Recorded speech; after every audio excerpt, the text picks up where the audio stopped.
umuntu wese w'indyarya ari commandé par le Satan.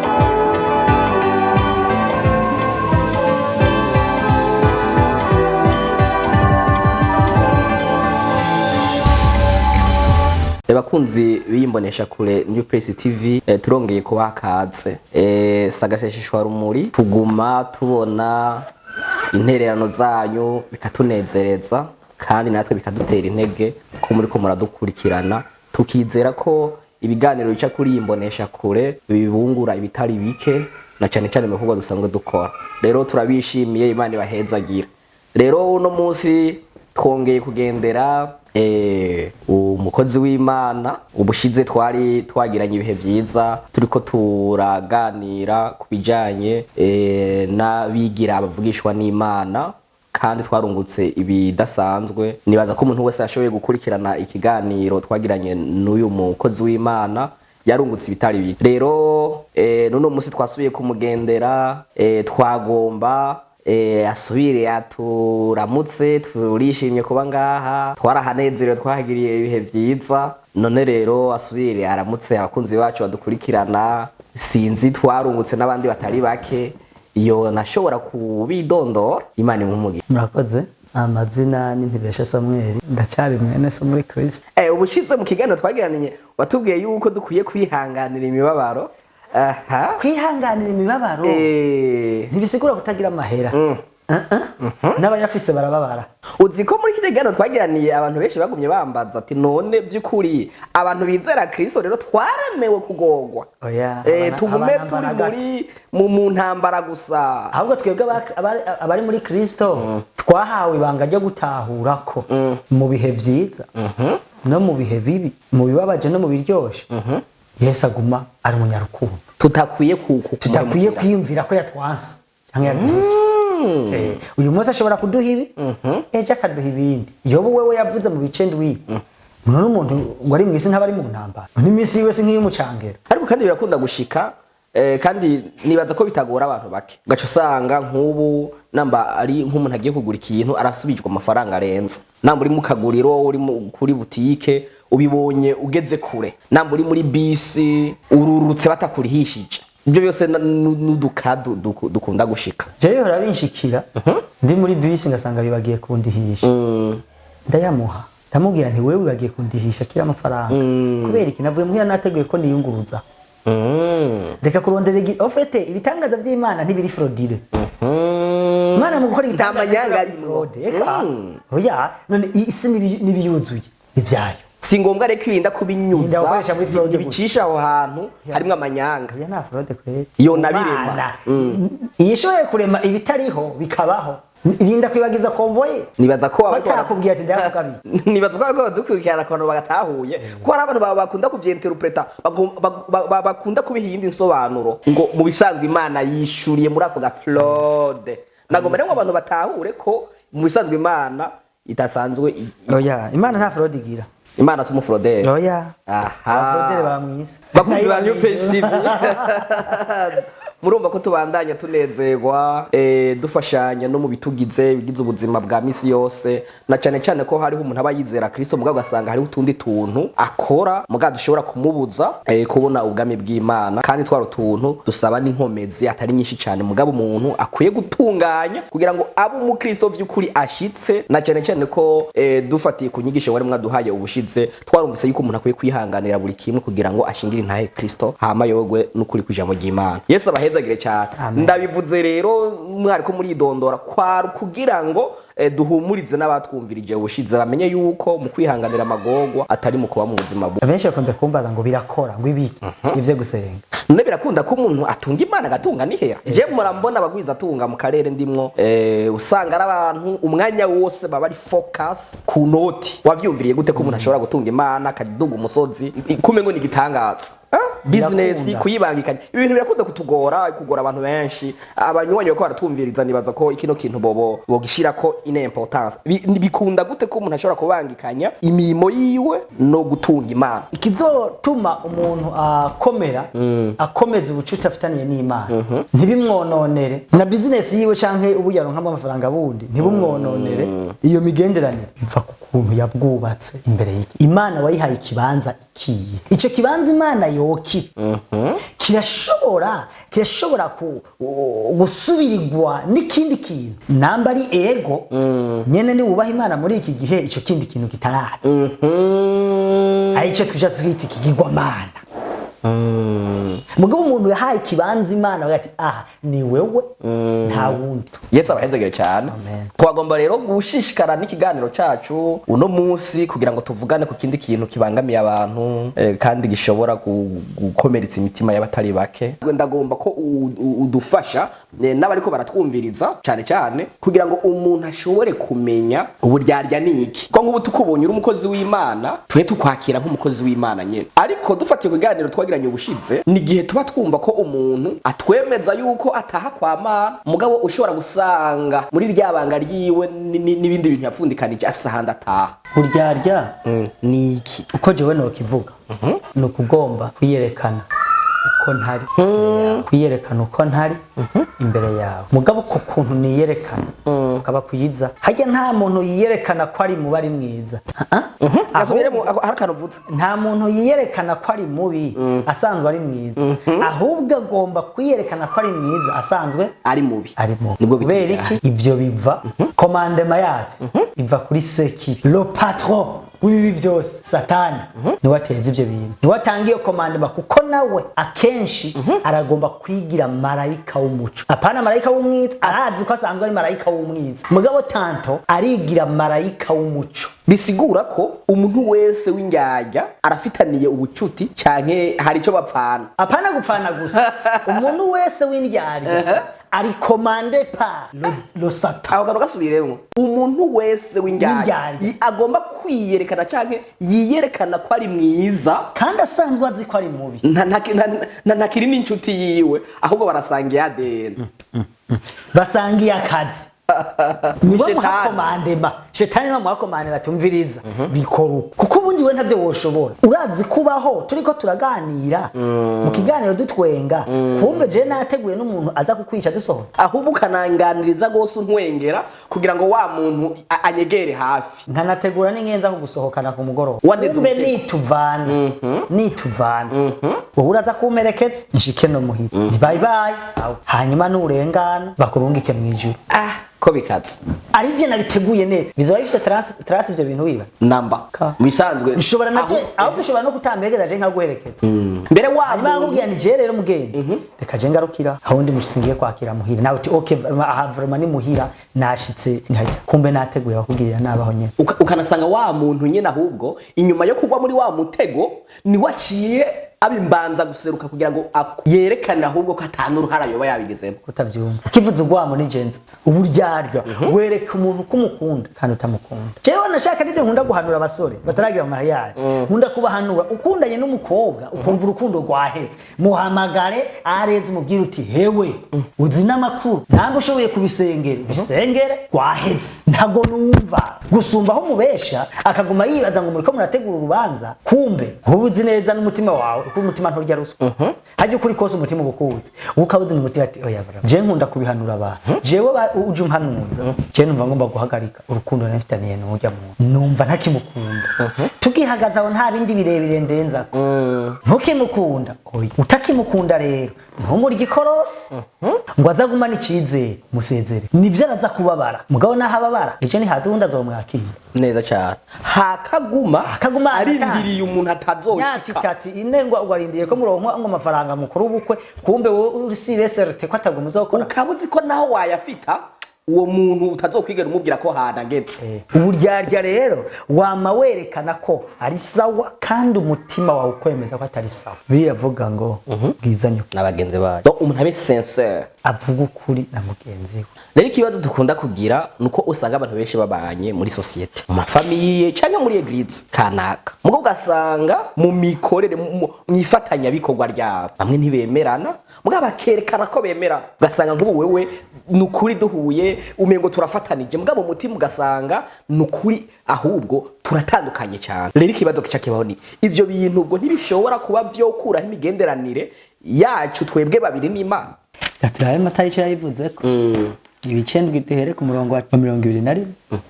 ico data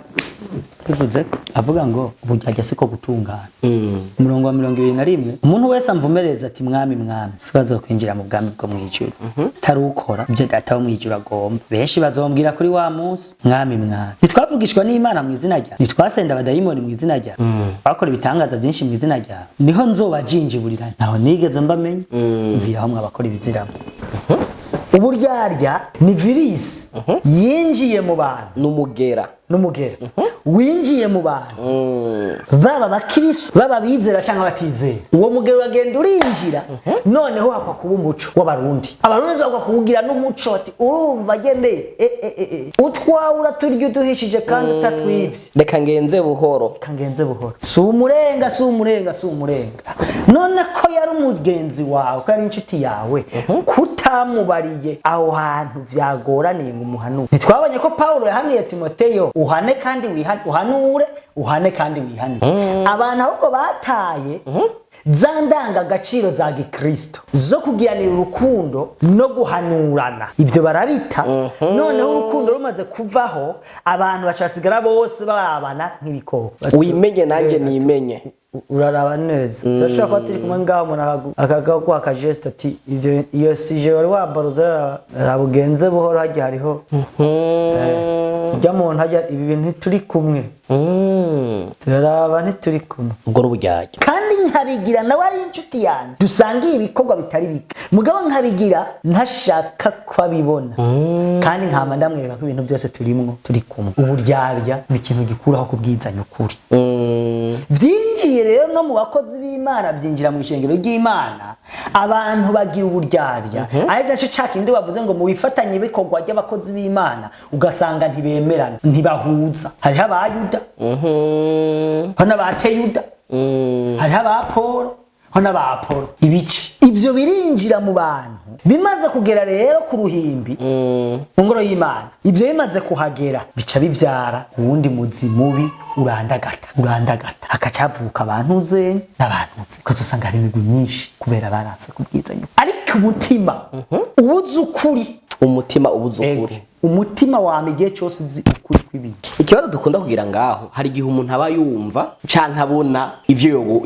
yo guhanura bwaka natinya kuko aca avuga ati nkabimubwira ahava nyanka. Urumva bimwe Paulo yabwira Timoteyo ati uhanure uhane wihanitse. Hari igihe uvuga ati uyu muntu nkamuhanura aranyishiramwe nawe uyu muntu nkamuhana ubucuti buzoba buhetse uyu muntu nkamwihanitse sisubira kuronka quelque chose. Reka rero kubera ushobora gusanga uwo muntu agufatiye runini nawe bibiri tubwira kwizera Imana duko ndabivuga muri ubuzima tubaye muko biragora abakristo benshi. Ati jewe rero umukozi w'Imana Samuel naho namubonye ko aya makosa nkaza kubimubwira ntazosubira kumpa bya bindi ntokwirwa ndavuga dusangiye uhoro ugasanga ndabiretse kubwo gutinya gukuraho bwa bucuti ugasanga uburyarya buraduse none ngaho naho twofashanya gute. Reka burya naho dutinya kubivuga uko biri nanone urukundo ntawe barukihari kandi rego uburyarya ntiburama bisigura reko mu rukundo harimo guhanana no guhanura none wowe ufise inshuti gukunda itarigere kubwira amafuti hinduriye si ako kantu ndagomba gasubiremo wowe ufise inshuti yimeze gute igukunda itarakubwira amafuti yiwawe nagira inshuti niyo kuramo siyo igumi kubwira ibyiza wowe n'umufana uwo si inshuti yawe si umukunzi n'umufana w'ibikorwa byawe yego inshuti y'ukuri igukunda kubera ko itinya kandi yanka kuzomaramara imbere y'abantu benshi iguhanura muri babiri ikakubwira amafuti bati kosora ibi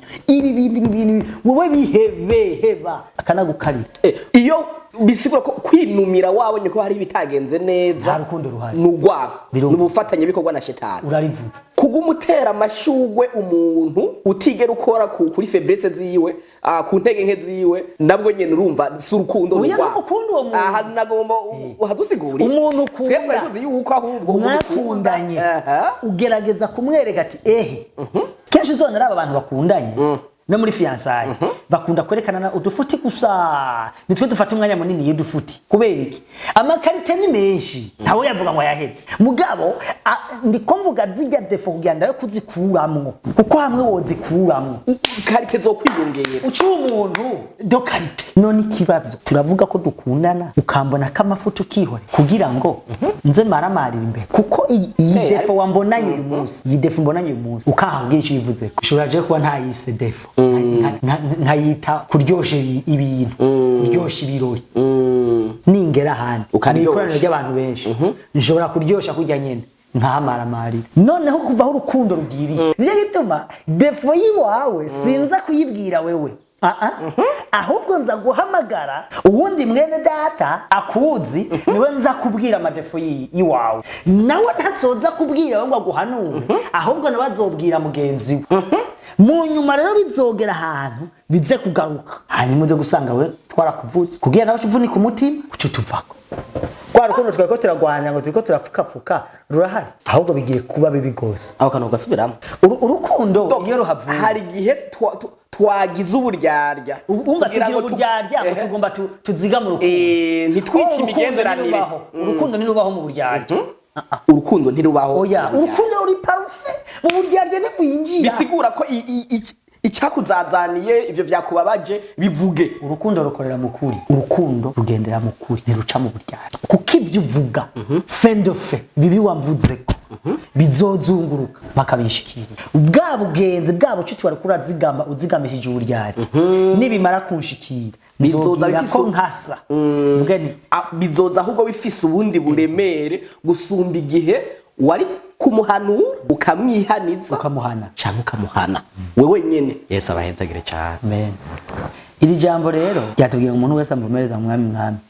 sibazo kwinjira mu bwami bwo mu ijuru ataruko bye data mu ijuru mu mashenge yaje nabwo burinjirayo bwamara gushikayo tukaryoherwa no kubona abantu ngene bavuga Imana neza muririmbya akaririmba byo kuvuga ngo uti none Imana yimanukiye yinjiriye ngaho urusengero iwacu gusa ayandi mashengero yoba yayahevye ko twumva uyu muririmbya tugereje ahandi ha uyu muvuga mutima ko ari aravuga none je numva ndiko numva ndiko ndahera ndiko ndashonga umutima urakora ashongera muri jewe kumbe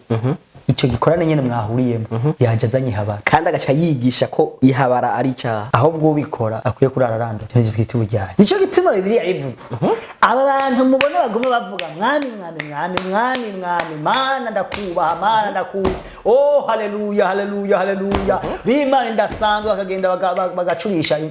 indimi zitamenyeka kubera barabonye guteba muri mwemu gutebana n'Imana kugera aho mwemu yera aguhuru kuvuga muri ururimi rutamenyekana biraza kurusha none rero ubu bariko baragerageza kuzirema hari n'uwabikora yarambwiye ngo anyigishe ntego ntivuga numwe ngo yagureke gushira mu bwenge ngo umenye uvuga ngukure mu bwenge umenye uvuga nimenye mvuga iki nikure mu bwenge numva ngo vuga nyene ngivyo bije urumva nje kuryarya abantu nje kuryarya ubwoko bw'Imana bubeho bwumva komengo narahawe nanje ku rurimi rutamenyekana kumbe jewe naracurishije nakoresheje akantu k'ubwenge kugira ngo wironderere icubahiro cyawe ego geranye ndabereke ko ntoroshe biramaze kiko twebwe ivyo dukora byo dushaka guhesha Imana icubahiro bipfuma bitugora mugabo objectif ni gukora byose dushima Imana ku bwa Yesu Kristo amen ibyo bindi byose abantu nibahangana nico gituma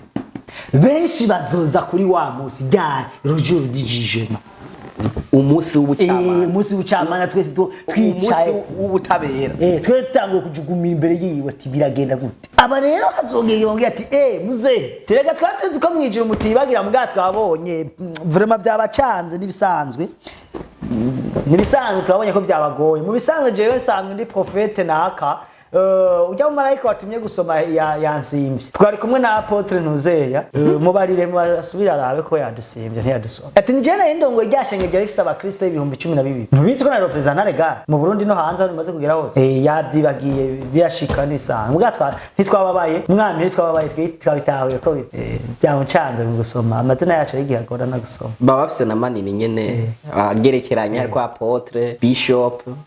yabikaze ubwo n'abadogiteri baba abagabo murazi inyishu bazoha bazo ariko namubwiye ati erega twebwe turi yaba bandi uveze yabaye kutatumenye turi babandi bamwe bavugishwa mu izina ryawe wewe yibagiye gusoma mugabo reka tugusobanure wenda ndazi ucu tumenya kube urazi twakorana cyane mugabo marayika vyamucana turi babandi muri cya gikorana mu byukuri turi babandi bari baherekeje Moses Korora urabibona wa undi yamwe interpreter te ndurya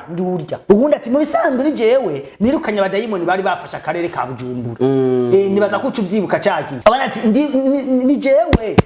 mu bisanzwe nabaye ko mwansimvye na jewe no musi byabaguye mwansimvye benshi ni jewe yubatse kwa rusengero urarubona urarubona ni jewe cage ninjira mu bitaro Prince Regent abagwaye bose ndababwira nti ndarishe yari jewe ni jewe ninjiye mu ibohero rya Mpimba nshitseyo ntangindya ni jewe narifise amarerero 10 kandi urabizi ari amarerero nashitse nshiramo ibintu by'ijambo ry'Imana urabizi n'urushengero ruriyo ni jewe ndabona ko mwanyibagiye ni jewe mu bisanzwe izi ryari rero zizogenda zivuga kuri urya munsi kombe nibamenye ko habavye azobishura bacije burati mviraho mwabakora ibiziramo aho nigeze mbamenye ti mwebwe mwarigeze mu bapartenere banje no kuba ku rusengero nawe partenere wawe ndakujinjiwe mvira we wakoze ibizira sinigeze ndakumenya aha duca turavana ikigwa kivuga ngo iki uri kurakorera Imana utaramenyana nayo stop banza ugende umenyane nayo nico kibanza utarakamenyana nayo usa n'umunyeshuri yagiye kwiga ari muri kaminuza ageze mu mwaka wa 3 atigeze agira inscription canke nta kibazo ca leta yatoye arazi nuko cakozwe we wicaze gusa yasanze universite arayibona we warawiga mu kangati misanje yewe nje mva mu 12 niho naye niga mugabo je nsanzwe nciye ubwenge ndeyo je mbonye nabateye abanje bariga universite aciye no kwiyandikisha niyandikishije nta na dossier yazanye mugabo icakoze nigi arakoze ama exam sivyo biga ama exam yakora ku rutonde ariko na bilete barayigukorera mubo bafisha ko bamenyura bamwe nuwa kabiri ukawujamo nuwa gatatu ari ngora we gusanzwe guma bakwagiza ko arama faranga utarari ya inscription atokiswa nayenze nibindi hagira ko gusaba ko abandi bahabwa ama diplome rero sasa bazeva ari wa dosi we warize hano tego no kuri afishaje ndiko okay tubujya narara distenga ntimuvyibuka ko warije ntaho twigeze tukumenya kuri ino shuri abazwi muze tubahe agasubiremo nimwigeze mumenya kandi muzi ko nabonekana cyane mu bibanza by'imbere wewe uraboneka arigishije n'abandi mugabo wewe ishure ntiryakumenye wamenywe n'abigisha kubera dossier gusa itariko ico sigito urumva ofeti banza kumenywa n'ishure imbere yo kumenywa n'abigisha none wewe wirondereye kumenywa n'abigisha hamwe n'abanyeshure mwigana ari ibyi abaporoti turiko turagira kwihutira kumenyana na pastori kumenyana n'abanyeshengero kuba umuntu atanga ibisabwa byinshi ucumenyekana bakakurondera n'intebe ahantu heza atadusaze tuhari ariho Yesu Kristo we nuwumva ikosa wakoze wameze nk'uyu muntu rero we wamenyanye n'abigisha ntiwamenyana n'ishuri abigisha nabo barakubaza hamurisha arakosoho arandika amanota mugabo warigeze umenyana n'ishuri diplome uzoyirindira uyibure umva bifata niko rero n'aba bakristo bazogira ibibazo bageze imbere y'intebe y'ubucamanza bati Yesu wewe nukuri sinenze ko wibagira cyagihe wakwisi nawe barakwanduje ukaza kunyibagira je narubatse ubishengero bamwe bazanibaza ko ari ingwara Kristo yandi aterega nibisanzwe urabaye kwisi tutadushikira bitahura yego tinaje narigeze kwibagira izina ry'umugore kandi andamufisa ari umwe tinibisanzwe mugabo mu byukuri kandi akwibutse ni jewe naka ni jewe profete naka ntunze ku marezo yose hose naravuga ngo okay waravuga ngo nivyo mugabo mviraho navuze ngo mvi naho nigeze ndakumenya ivyo turiko turakora tubane turako twamanyanye n'Imana nye nibikogwa turazinanye uzi ikintu mu gusozera ikiganiro mu bisanzwe twosuhuza umuntu wese ari njyajya kuko mu bisanzwe nta kazoza afise haba mu buzima bwo kwizera haba mu buzima busanzwe uyu muntu arafise ikibazo kaje hako nogira ubucuti n'indyari nogira ubucuti n'umurozi kuko hakubana n'indyarya ubana n'umurozi erega umurozi bamenye ingene umwirinda ariko indyarya amenye ingene yirinda gute ategura kukugirira nabi akwereka gukunda biri mu bintu biriko birasubiza inyuma ishengero ry'Imana, biri mu bintu biriko birasubiza inyuma ikanguru, kuko ikanguru rihagaze ku kuri, abantu bakabwizanya ukuri, abantu bagahanana mu ruhande rwabo, abashikirana nibahanurane nibihanizanye nibahanurane bihanizanye bahanane. Yesu abahezagire cyane.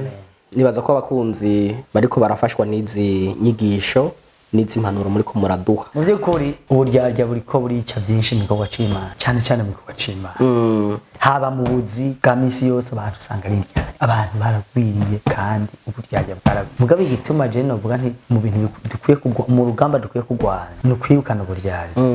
Nuko nzi ibi wamvuzeko bishobora kutanshikira 2024, mugabo ujya 2027 bishobora kuzoba byashikiriye, ije nibizoba byatebe. Rero ahako turyaryana ubwizanye ukuri, hanyuma tugakundana nabo base twita ko babishaka ko tugiranira urukundo rw'ukuri, usumba aho twogiranira uburyarya bukomeretsa umutima. Kandi uburyarya buranadutandukanya n'Imana cyane. Hanyuma ikindi nanavuze, ibi bikorwa turiko turakora turabye ukuri ko turiko tubikora waramaze kumenyana na ro patron ari Yesu Kristo, patron w'ivyiza ni Yesu. Twaramenyanye nitwe tutaramenyana bene data, adadahagarika bire n'Imana ikwiye kwidushoboza. Buriya mpwemu yera ntiyigeze yakagufasha umuntu n'umwe. Bona mpwemu yera akibona kufasha ingingo acaza akagufasha kwacivinga, gusozera gushira mu ngingo wafashe, araza akagufasha, urafasha ingingo hamuramuhaye ikaze, kuko ubuzima bw'ikinyoma buriko burica ibintu byinshi kandi ntaho bwo kugeza. Imana turinde indyarya